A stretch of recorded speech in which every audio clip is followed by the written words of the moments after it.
एक महान पात्र के रूप में जटायु आते हैं। संपाति और जटायु दोनों भाई थे। जटायु के बारे में अगर दो लाइन कहना होगा तो क्या कहें? जटायु एक ऐसे पात्र हैं श्री रामचरितमानस के जी, जिनके आचरण को, व्यवहार को देखकर आज समग्र मानव जाति को संदेश लेने की आवश्यकता है। जी, जो साहस देवता नहीं जुटा पाए, जी, वो साहस को भारत एक पक्षी ने दिखाया। क्या? रघुकुल तिलक नारी पहचानी। जटायु जी पक्षी हैं, परंतु देखा कि एक भारत की स्त्री पर एक आताताई आतंक करके अपहरण कर रहा है। जटायु जी महाराज अपनी प्राण की आहुति दे डाले। आज यदि ये चेतना और ये संस्कार भारत के नहीं अपितु पूरे विश्व के मानव मात्र में, पुरुषों में आ जाए, तो माताएं यहाँ पर देवी के समान पूजनीय हो जाएंगे पूरे विश्व में। तो किस प्रकार से किस स्त्री का आदर करना चाहिए, उसकी अस्मिता का रक्षण करना चाहिए, यदि सीखना है तो जटायु जी के चरित्र का अवलोकन करना चाहिए। तात का प्रयोग किया है मर्यादा पुरुषोत्तम ने जटायु के लिए। दशरथ जी के मित्र थे, ऐसा दशरथ जी के मित्र है। जटायु तो अब रहे नहीं जी। कहीं देखा है जटायु को आपने? है, ऐसा नहीं कह सकते। बहुत सारे लोग हैं। जटायु से अभिप्राय उस नहीं, वो पक्षी नहीं, हम उस चेतना के लोग की बात कह रहे हैं। नहीं, हम उसकी बात नहीं, वो नहीं है। उसका कारण हमने देखा है बचपन में।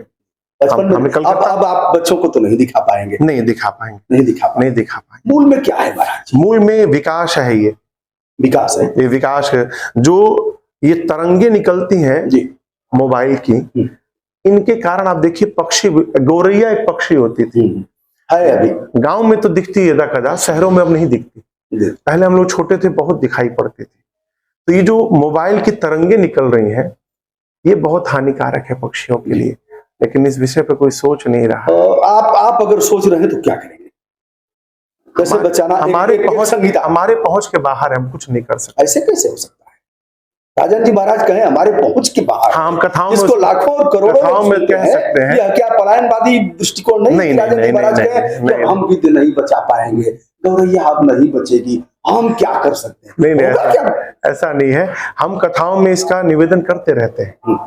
हमारी जहां तक पहुंच है, हम कथाओं में इसकी चर्चा करते रहते हैं। जो सामाजिक बिंदु है उस पर समय समय पर हम चर्चा करते रहते हैं। अब बात जहां तक पहुंचे, आज नहीं पहुंचेगी कल तो पहुंचेगी।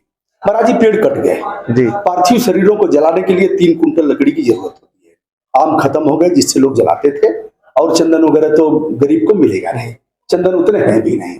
अब मैंने कई बार देखा है टायर जला करके, गीली लकड़ियां हैं तो टायर से जला रहे हैं।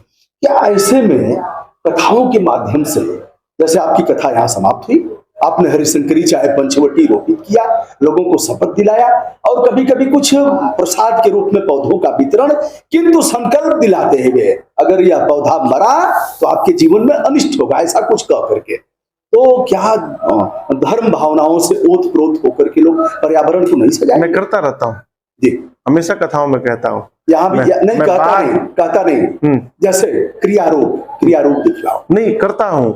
तो क्या यहाँ करता हूँ और कहता हूँ, मेरी बात पूरी होने दीजिए।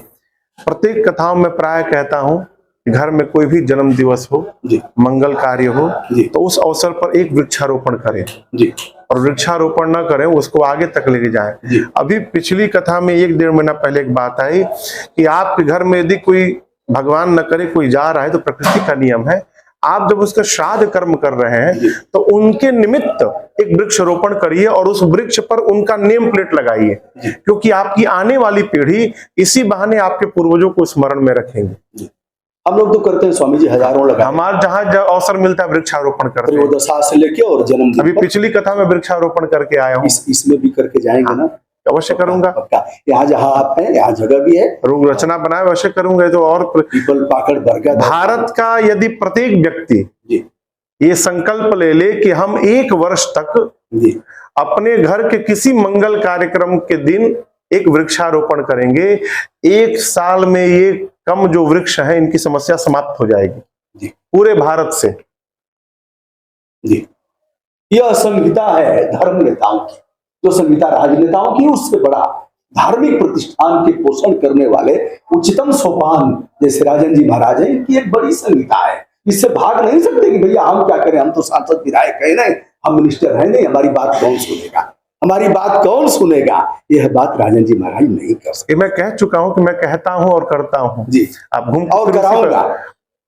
कहता हूं तो कराने के लिए तो कहता हूं। अच्छा, नहीं कहता नहीं, कराऊंगा। नहीं कहता हूं कराने के लिए कहता हूं। कराऊंगा ही, कहता नहीं हूं। अच्छा, कराने के लिए ही कहता हूं। कराने के लिए ही कहता हूं और कराऊंगा, क्रिया रूप दिखलाऊंगा। जी, देश को हम ठीक कराएंगे। देश को ठीक करने का, देश को आजाद कराने में जितनी दुर्गत हुई है, जितनी शहादत हुई है, देश को ठीक करने में उससे कम नहीं होगी, अधिक होगी, अधिक होगी। तो पूरे विश्व को श्रेष्ठ बनाने की परिकल्पना कितने देश में गए महाराज जी अब तक?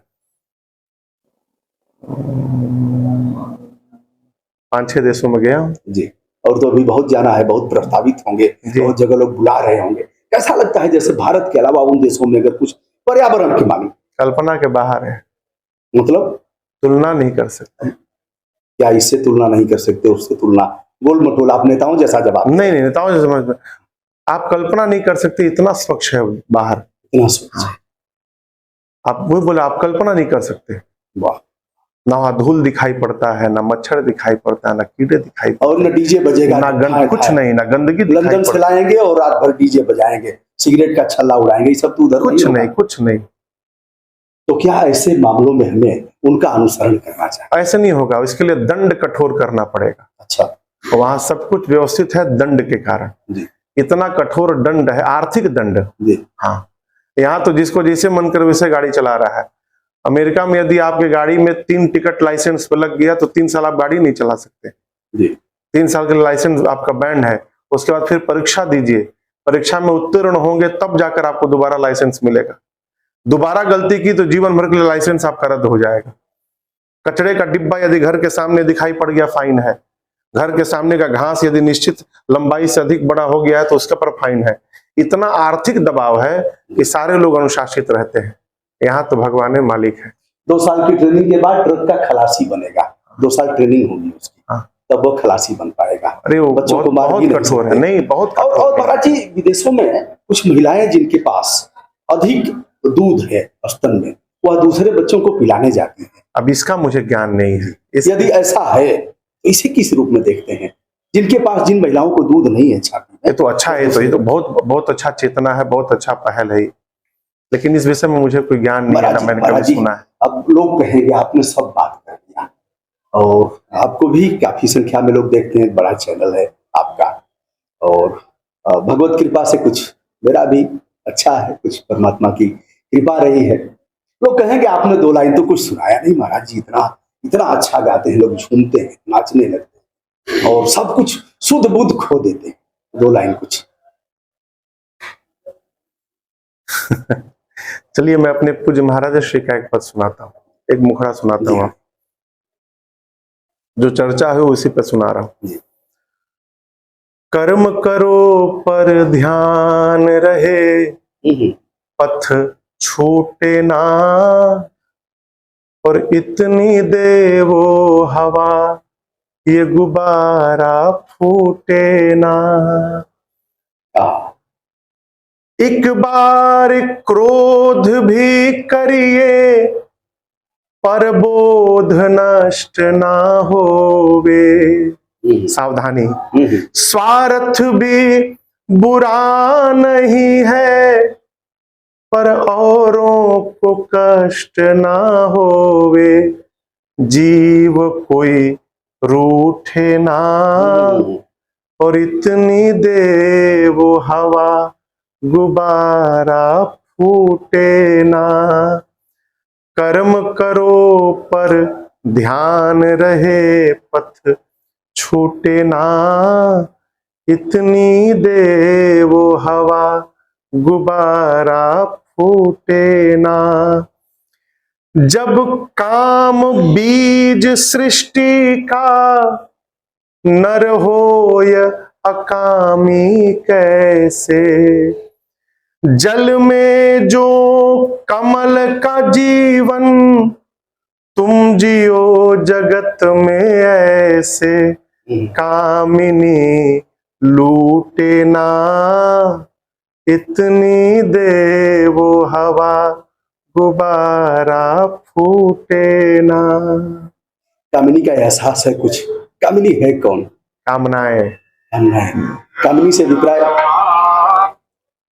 महाराज श्री आप तो शादीशुदा है, शादीशुदा है ना, सांसारिक जीवन है, सांसारिक जीवन में भी रह करके आप बहुत कुछ करते हैं। उनके लिए जो शादीशुदा नहीं है, मन तो भटकेगा, सबका भटकता है, भटकता है सबका, आपका भी भटकता है। नहीं, भटकता है। जो कह रहा है कि मेरा मन नहीं भटकता, वो झूठ बोल रहा है जी।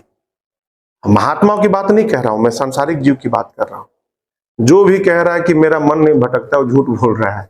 मन सबका भटकता है। आप थोड़ा सा संभाल लिए हैं, महात्माओं की बात नहीं करता हूं। क्या ऐसे भी महात्मा अभी हैं जिनका मन नहीं भटकेगा? ऐसे दो चार गिनती में होंगे, अवश्य होंगे, ऐसा नहीं कह सकते। हाँ होंगे। हैं। क्या बात कर रहे हैं? एक से एक महापुरुष है, आप कैसे कह सकते हैं नहीं है? एक से एक महापुरुष है, हमने देखा है कई महापुरुषों जी। बिंद के वासी उदासी तपोव्रत धारी, महाबिनु नारी दुखारे। अरे वो मानस की लीला है उस समय की, कहाँ की बात कहाँ लेके आ रहे हैं आप? तो क्या यह नहीं लगता कि आप जैसे सबको परिवार बसा करके और इसका नहीं, देखिए भगवान सबको अलग अलग काम दिए हैं, सबको भगवान ने अलग अलग काम दिया है।